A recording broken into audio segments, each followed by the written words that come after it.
Okay guys, so we are back for another beginning, middle, end lesson. Now remember, when we are summarizing a story, that just means that we are putting the events from the story, or all of the main things that happened in the story. We're putting those events in order, and we are talking about what happened in the beginning, what happened in the middle, and what happened in the end. So I'm going to play this clip, which is the second chapter from Frog and Toad Are Friends. We've now read this chapter a couple of times, but we're going to review it right now, and then I'm going to show you again how to use the beginning, middle, end template to show what happened in the beginning, in the middle, and in the end of the story. The story. One day in summer, Frog was not feeling well. Toad said, "Frog, you're looking quite green."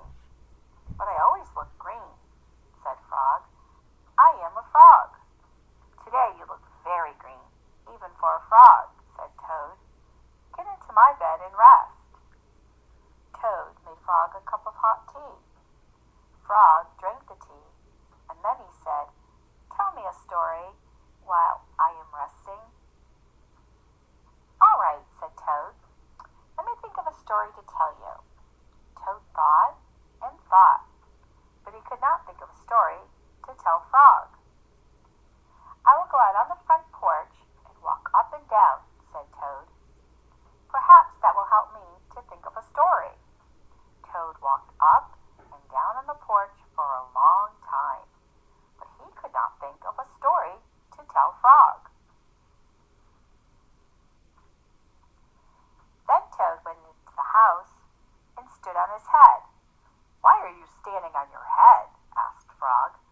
"I hope that if I stand on my head, it will help me to think of a story," said Toad. Toad stood on his head for a long time, but he could not think of a story to tell Frog. Then Toad poured a glass of water over his head. "Why are you pouring water over your head?" asked Frog. "I hope that if I pour water over my head, it will help me to think of a story," said Toad. Toad poured many glasses of water over his head, but he could not think of a story to tell Frog. Then Toad began to bang his head against the wall. "Why are you banging your head against the wall?" asked Frog. "I hope that if I bang my head against the wall hard enough, it will help me to think of a story," said Toad. "I'm feeling much better now, Toad," said Frog. "I do not think I need a story anymore." "Then you get out of bed and you let me get into it," said Toad, "because now I feel terrible." Frog said, "Would you like me to tell you a story, Toad?" "Yes," said Toad, "if you know one." "Once upon a time," said Frog, "there were two good friends, a frog and a toad. The frog was not feeling well. He asked his friend the toad to tell him a story. The toad could not think of a story. He walked up and down on the porch, but he could not think of a story. He stood on his head, but he could not think of a story. He poured water over his head, but he could not think of a story. He banged his head against the wall, but he still could not think of a story. Then the toad did not feel so well, and the frog was feeling better. So the toad went to bed, and the frog got up and told him a story. The end. "How was that, Toad?" said Frog. But Toad did not answer. He had fallen asleep. Okay guys, so now that chapter was read to you by someone else. So now you've heard it from two different voices, and you should be able to remember all of the events that happened in that chapter.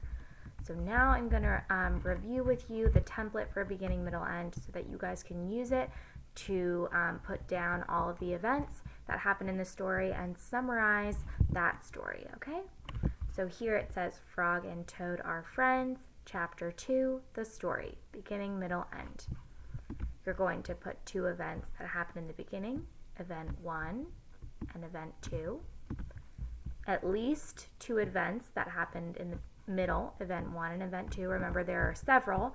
All the things that Toad did to try and come up with the story, you can put at least two of those things.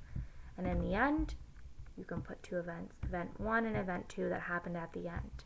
Now remember, the story ends with Toad getting into bed, Frog telling him a story, and then Toad falls asleep.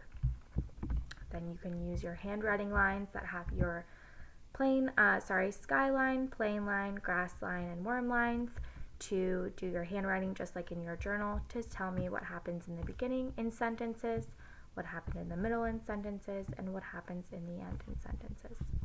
Alright guys, the answer key is also up on Google Classroom, so you can use that to check your work when you're done.